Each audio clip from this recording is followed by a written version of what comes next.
6h-9h sur Europe 1. Le débrief de la matinale, les temps forts de ce que vous avez entendu ce matin sur Europe 1. Matinale spéciale en direct de la jungle de Calais depuis 6h. À 7h45, je suis allé à la rencontre de ces milliers de migrants installés ici. Et pour décrire et comprendre l'ambiance qui règne dans la jungle, écoutez le témoignage de cette femme. Elle habite juste en face du bidonville et il y a un simple grillage qui sépare sa maison des abris de fortune.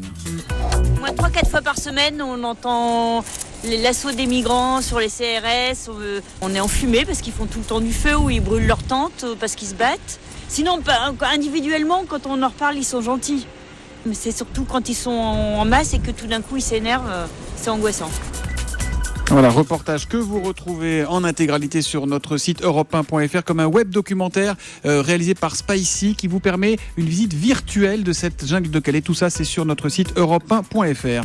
Beaucoup de ces migrants préfèrent rester ici plutôt que de faire une demande d'asile en France. Leur véritable Eldorado, c'est l'Angleterre. Alors notre journaliste Martin Fenot est allé de l'autre côté de la Manche rencontrer ceux qui ont pu passer. Écoutez le témoignage de Raja, c'était à 7h30 tout à l'heure.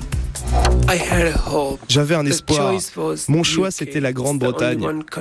Pour moi, c'est l'un des pays qui respecte le mieux les droits de l'homme. En tout cas, c'est ce que je ressens. Heureusement, je parle anglais. Et par chance, j'ai pu y suivre des études. C'est bien d'être ici. Même si c'est vrai que parfois c'est difficile, quand tu es un migrant, que tu vas au travail, tu portes toujours cette étiquette. Face à cette situation, Xavier Bertrand, le nouveau président de la grande région Nord-Pas-de-Calais-Picardie, demande aux personnalités politiques de venir se confronter à ce camp de migrants, de venir voir par eux-mêmes. Il propose même qu'un conseil des ministres européens se tienne ici à Calais. Il était face aux experts tout à l'heure à 7h15. On parle très bien des dossiers des migrants, mais de très loin. Qu'on le fasse à Calais, au cœur du problème. Et je demande aussi au président de la République de venir se rendre compte sur place. Vous parlez à Europe 1 différemment du sujet de Calais parce que vous êtes venu à Calais. Moi, auparavant, j'en parlais de Paris. Et quand on en parle de Bruxelles, on en parle mal. C'est parce que j'ai rencontré ici les gens. Voilà, ce matin, nous faisions un focus sur ce camp, cette jungle de Calais, cette jungle comme on dit ici. Alors, si on traduit littéralement, c'est pas la jungle, c'est la forêt, hein, la jungle. Danny Cohn-Bendit, lui, il va plus loin, il prend de la hauteur. Les problèmes majeurs se situent en dehors des frontières européennes et ça énerve notre Danny. Écoutez, c'était juste avant 8h.